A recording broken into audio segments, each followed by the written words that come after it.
بسم الله الرحمن الرحيم عبس وتولى أن جاءه الأعمى وما يدريك لعله يزكى أو يذكر فتنفعه الذكرى أما من استغنى فأنت له تصدى وما عليك ألا يزكى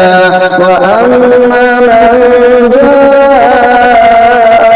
يسعى وهو يخشى فأنت عنه تلهى كلا إنها تذكرة فمن شاء ذكره في صحف مكرمة مرفوعة مطهرة بأيدي سفرة كرام بررة قتل الإنسان ما أكفره من أي شيء خلقه من نطفة خلقه فقدره ثم السبيل يسره ثم أماته فأقبره ثم إذا شاء أنشره كلا لما يقض ما أمره فلينظر الإنسان إلى طعامه أنا صببنا الماء صبا ثم شققنا الأرض شقا فأنبتنا فيها حبا وعنبا وقضبا وزيتونا ونخلا وحدائق غلبا وفاكهة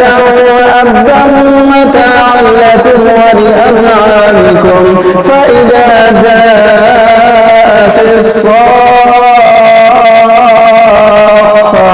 يوم يفر المرء من أخيه وأمه وأبيه وصاحبته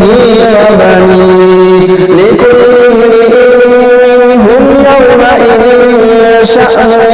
يغنيه وجوه يومئذ مسفرة ضاحكة مستبشرة ووجوه يومئذ عليها غبرة ترهقها قترة أولئك هم الكفرة الفجرة.